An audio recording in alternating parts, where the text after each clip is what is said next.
അപ്പോൾ ഈ Mutharamkunnu P O cinema വന്നപ്പോൾ ഒരു തൃശ്ശൂർ രാഗം തിയേറ്റർ അറിയാലോ. ഈ രാഗം തിയേറ്ററിൽ ഈ സിനിമ വന്നു. ഞാനിന്ന് കളർകോളയിലെ മാഷ. ഈ മാഷന്മാർ രാത്രി ചീട്ടളി കഴിയുമ്പോൾ മാഷന്മാർ നേരെ സിനിമ സെക്കൻഡ് ഷോയ്ക്ക് പോകും.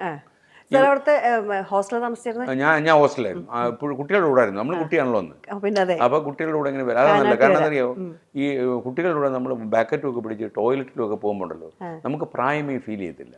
അവരും ബക്കറ്റും പിടിച്ചോണ്ട് പോകും, നമ്മളും ബക്കറ്റും പിടിച്ചോണ്ട് എക്സാക്ട്ലി നമ്മൾ കുട്ടിയാവും. കുട്ടിയത്തെ ഒത്തിരി കൂടും. അപ്പോൾ അപ്പോൾ അവിടെ യുവമാർ പോയെന്താണെന്ന് അറിയാം, മുത്താരംകുന്ന് സിനിമ കാണാൻ പോയത്. പോയിട്ട് പ്രായമായ ഓരോരുത്തരും സ്ക്രീനിൽ കാണുമ്പോൾ ഇവർ പറയും ശ്രീകണ്ഠൻ്റെ അച്ഛനാ. ഒരു 40 അച്ഛന്മാരെ അവൻ ഒരു ഫിക്സ് ചെയ്തു. എൻ്റെ അച്ഛനെ അഭിനയിച്ചിട്ടില്ല. പക്ഷേ യുവമാർ ഓരോരുത്തരെ കാണും ശ്രീകണ്ഠൻ്റെ അച്ഛൻ വരുന്നു.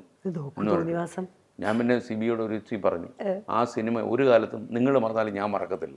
എനിക്ക് 26 അച്ഛന്മാരെ ഫിക്സ് ചെയ്ത സിനിമയാണ് എന്ന് ഞാൻ പുള്ളിയോട് പറഞ്ഞു. പക്ഷേ അത് ഭയങ്കര സൂപ്പർ ഹിറ്റ് ആയാലും ഇപ്പം അത് ഇടയ്ക്ക് ആഘോഷമൊക്കെ വന്നു. ഒരു പക്ഷേ സിബി മലയിലും ഭയങ്കര ബ്രേക്ക് കൊടുത്ത സിനിമ അങ്ങനെ ഫസ്റ്റ് ഫിലിമാണ്. 40 വർഷം ആഘോഷിച്ച ആ സിനിമ.